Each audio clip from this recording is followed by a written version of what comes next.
sommes avec Xavier Bourrat, qui est directeur adjoint Affaires publiques et comptes stratégiques mobilité et nouvelles énergies chez Total. Donc, il doit avoir beaucoup de travail. Donc, on va commencer par les différentes contraintes pour les entreprises et comme pour les collectivités, qui doivent qui ont obligation de modifier leur politique de mobilité et entre autres leur car policy et donc la teneur de leur parc en véhicule, puisque tout est en mouvement actuellement. Effectivement, tout est en mouvement. Le cadre réglementaire, il a été fixé par la loi d'orientation des mobilités. Alors 2019. Exactement, et il est en train d'être précisé en ce moment même entre l'Assemblée et le Sénat par la loi climat résilience. Quelques points à noter. On vient de citer, parce que j'ai fait un petit papier là-dessus, on vient de voter le volet se déplacer. Exactement, dans ce cadre-là, le volet qui nous concerne, mais pas que. Quelques petites choses à noter. Déjà, des renouvellements des flottes des entreprises comme des collectivités par des véhicules à faible émission et très faible émission, avec des taux que vous voyez à l'écran actuellement, donc des pourcentages qui ont été augmentés par la loi climat résilience. On a également deux landmarks assez importants. C'est en 2030 l'interdiction à la vente de véhicules dépassant un certain seuil d'émission, et en 2040, l'interdiction complète de la vente de véhicules à énergie fossile. On a également une partie sur l'équipement, donc là on va parler de mobilité électrique, une obligation lors de construction de bâtiments neufs ou de rénovation lourde de bâtiments, de prévoir un prééquipement ou un équipement en borne électrique pour les bâtiments. Alors aujourd'hui, il y a toujours rien pour ce qui est des copropriétés, c'est à la discrétion des copropriétaires qui doivent demander leur droit à la prise, mais c'est tout à fait. Voilà, mais il y a quand même une simplification de ce droit à la prise, notamment avec des aides que l'on va voir après. L'autre cadre réglementaire qui est important, ce qu'on appelle les zones à faible émission mobilité. Donc l'appareil existant depuis la loi LOM est plus cadré par la loi climat résilience. En passant très vite, il en existe 4 aujourd'hui en France. 7 nouvelles doivent voir le jour en France en 2021. Et il est annoncé par la nouvelle loi que toutes les agglomérations métropolitaines de plus de 150 000 habitants devront mettre en place une ZFE d'ici fin 2024. Et ça fait combien de métropoles ou de grandes villes? C'est plus d'une trentaine, je crois. Alors oui, on est à 35, on annonce même jusqu'à 45, parce qu'il est important de noter qu'il y a une obligation, mais il est possible pour toute agglomération ou toute EPCI de mettre en place une ZFE sur son territoire. On peut faire du zèle. Voilà, on peut faire mieux. Alors, les ZFE sont basés sur le système des vignettes critères, que vous connaissez tous. Si on doit montrer un exemple, ça va être typiquement l'Île-de-France, enfin la ville de Paris et la métropole du Grand Paris, donc dont le calendrier est déjà connu, ce qui n'est pas le cas partout, où les vignettes critères 5 sont déjà interdites aujourd'hui. Les vignettes critères 4 seront interdites en juin, donc alors ça devait être au mois de janvier, mais finalement crise sanitaire oblige, décalé au mois de juin, et on connaît tous l'échéance 2024, donc la fin de la vignette critère 2, donc la fin du diesel à Paris, et 2030, la fin de la vignette critère 1, donc la fin du moteur thermique, on peut dire à Paris.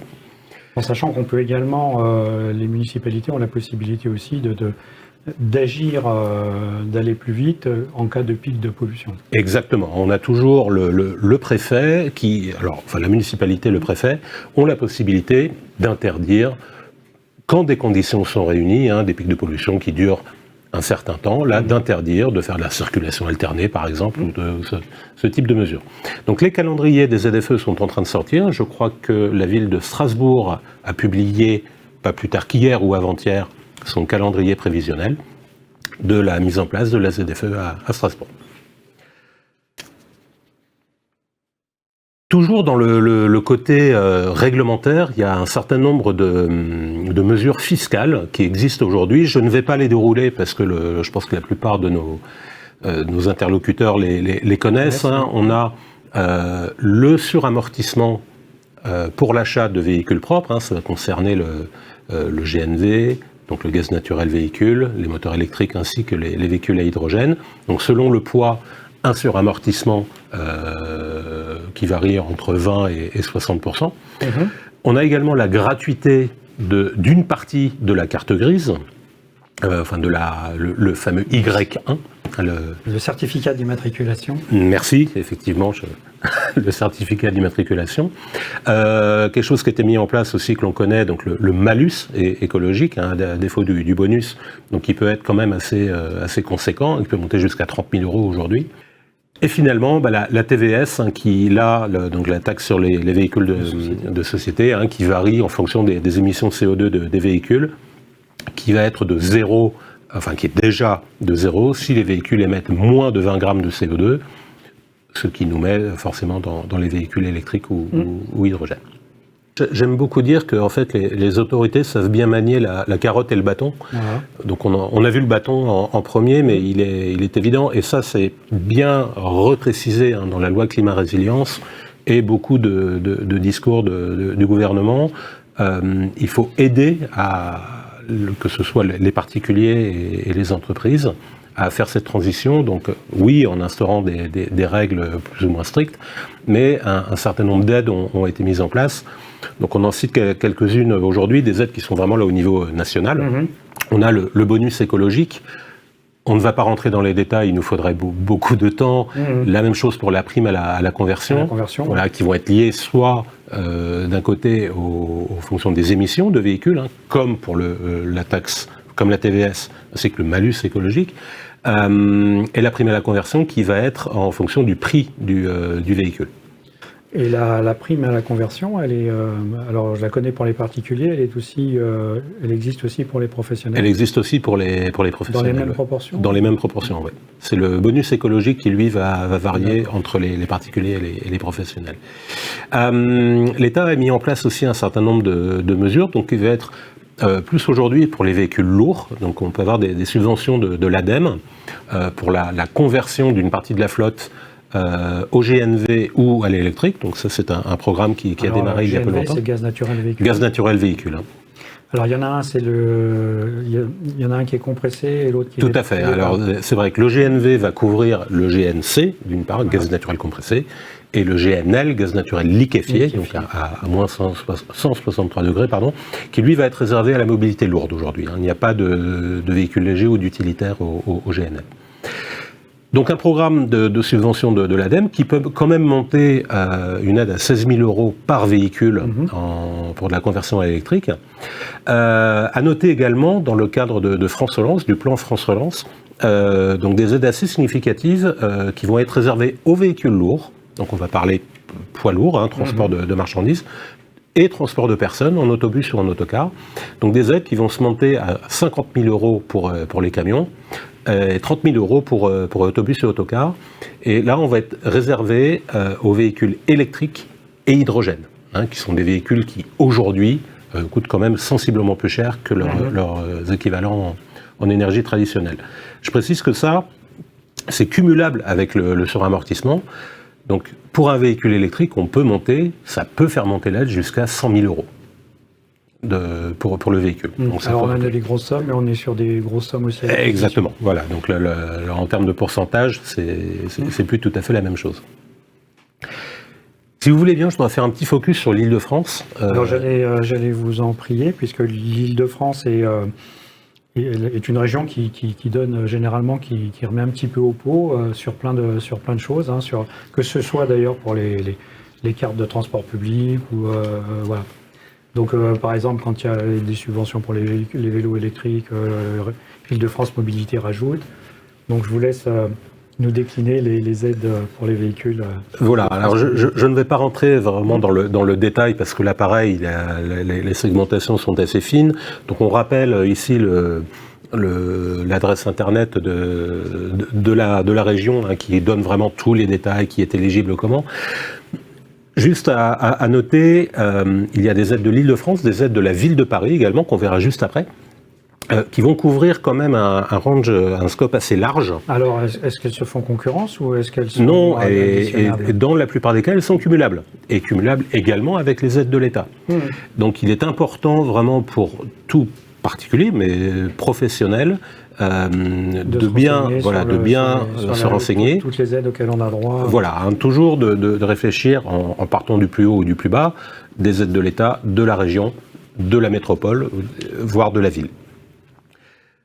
La région ici, donc, sont vraiment des aides aux véhicules propres ou à la conversion à l'électrique. Donc là, on parle de rétrofit, un peu comme vous le citiez tout à l'heure.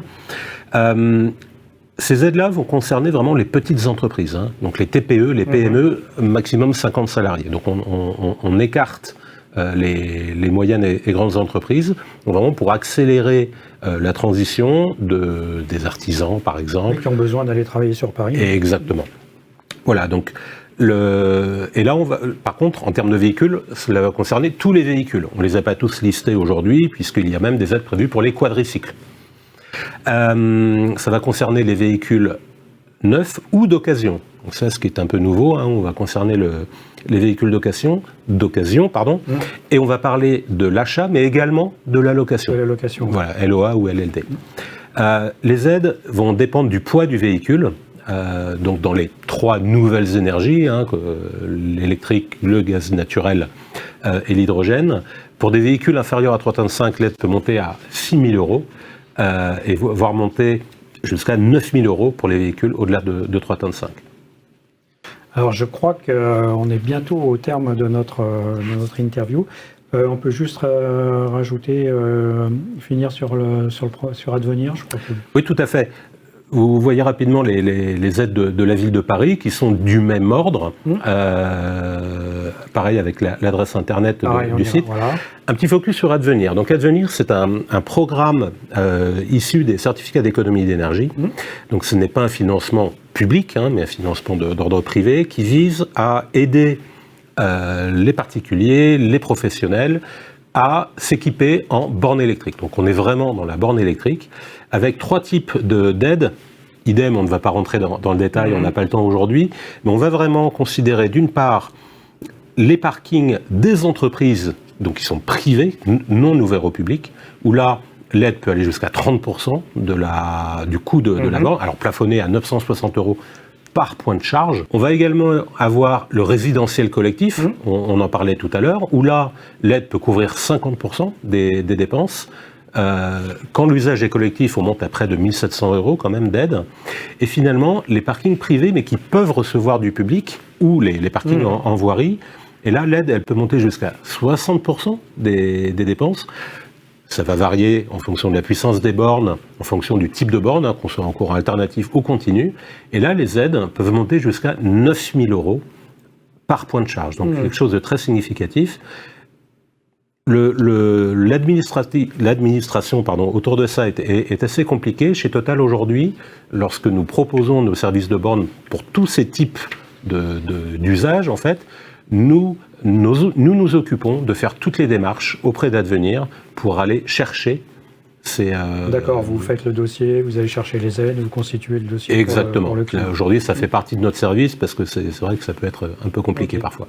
En tout cas, merci pour cette interview. Donc, vous êtes directeur adjoint Affaires publiques et comptes stratégiques, mobilité et nouvelles énergies chez Total. Merci encore. Merci Yves.